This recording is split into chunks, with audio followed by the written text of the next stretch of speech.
Hello, I'm going to show you how to make this little guy. This is Tammy Pally, the Crafty Princess. You can find some of my other crafting ideas over at my YouTube channel.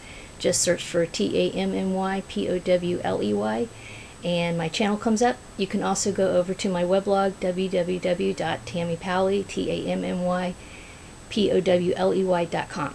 This is a little quick video that I'm going to put together here, and I'm not going to show my face because I have no makeup on today, and really what I'm trying to do is show you how to make this guy. This is a felted holiday ornament. I started making some of these because I have a craft club that I sponsor at the school where I teach, and students wanted to learn how to sew, and so I came up with this idea as a way to teach them some sewing basics inexpensively. And let's get started. So to make something like this, you're going to need, of course, pieces of felt, various colors, whatever works for you. You're going to need embroidery thread. This is coming out orangey, but it's actually it's red, so you want different colors. And I noticed when I purchased these, I think I got them at Michael's. If you buy them in an assortment pack, it's much less expensive than buying them singly. You're also going to need some yarn scraps, okay?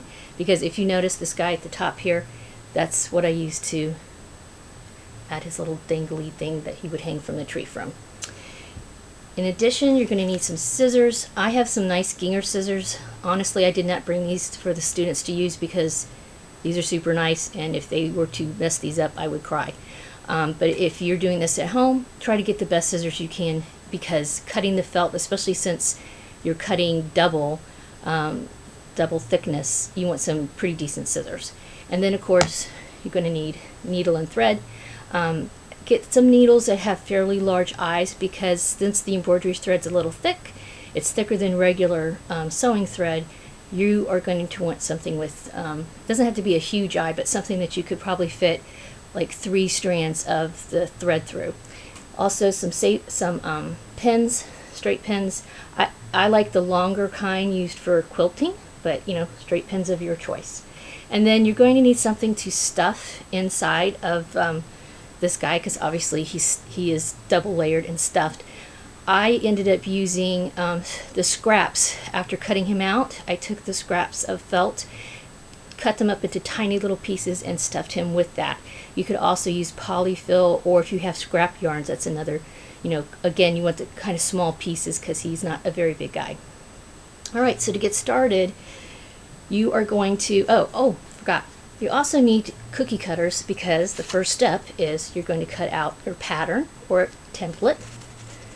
Okay, and that's probably the easiest thing to do. I would suggest using cardstock if you have that type of paper around, because that way you can use these over and over again. You can see these have been used because they already have holes all over them. And that's going to make these last a little bit longer. And then you just can have different, like here's a Christmas tree, you got a star. Obviously we have this guy.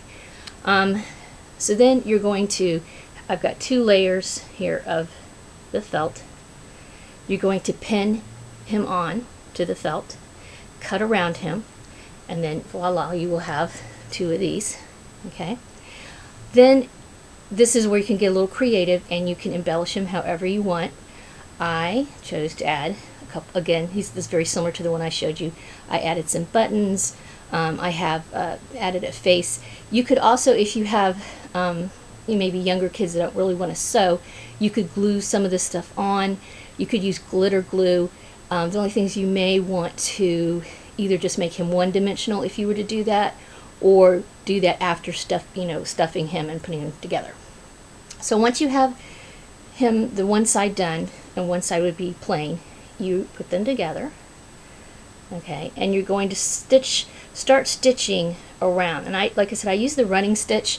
There are a lot of other stitches you could use, like the blanket stitch if you wanted to. Little tip too, one of the things that kind of surprised me is my students did not really understand some basics about sewing and embroidery thread. Embroidery thread, let me find that. Embroidery thread is pretty thick, okay? So there are multiple strands that you have to pull out. So you would cut like about, I would say, no longer than a yard's worth of a piece of this, okay? And then you're going to take it and pull it apart excuse me, for getting and get the thickness you want. This is 3 strands thick, which is half of a, this is actually 6 strands. So I just cut off 3 feet, pulled out 3 strands to keep them together, and that's what I'm using to stitch him together. Also, of course, you're going to have to know how to, thread the needle, and don't forget to put a knot at the end. My students did not know to do that. Of course, they don't know how to sew, which was the whole point of this project. But just FYI, if you have some noobs that you're doing this with, make sure to remind them to put a knot on the end of their thread. Okay, so then once you have your thread ready to go, and you have this guy double-stranded here, or double-sided, you're going to start stitching around him before you put the stuffing in, obviously. But you don't want to totally go around him. Make sure you leave an opening to put the stuffing in. One little tip here I would suggest doing is, let me take him. Okay, when you start, go from the back, pull through. Notice I only have one side of him, so that the knot's in the back down here. Then pick them up, put them back together again. Okay, now you can start stitching, and the thread, that knot is going to be hidden in the layers. Okay, so running stitch is pretty simple. It's going to be very difficult for me to do this. You just go through, pull through, and there's one little stitch, and you just keep going around and around, skipping. If you notice, here's the finished guy again, comparatively speaking here. You'll notice that I have a little space in between each stitch, so it's almost like running, skip, skip, skip. Okay, you're going to skip all around. Once you've got all around, and I'm not going to do that because this would be like watching paint dry. Once you stitch almost all around him, make sure you leave an opening, in the layers to stuff him. Another little tip, and this is, your choice, which you can do either way here. You need to put some sort of tie on top, because obviously if you're going to put this on a Christmas tree or hang it from somewhere, you need this little thing on the top. This guy, when I made him, I totally spaced out and did not add the strand here, the yarn, while I was stitching him, because really you could just actually put this inside of him and stitch the yarn inside, which I've done that with a few other ones that I've made.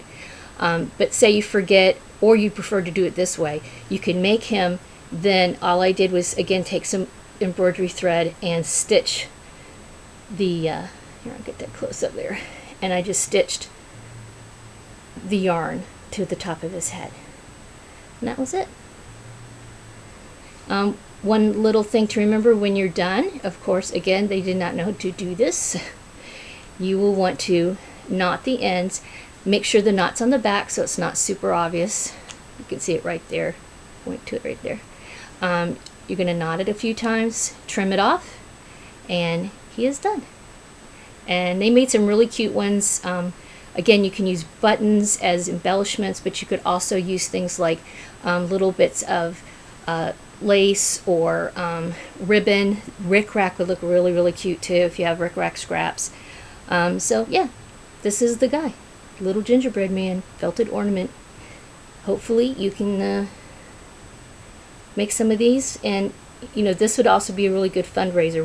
We're gonna sell some of these as a way to earn money for our charity project this semester.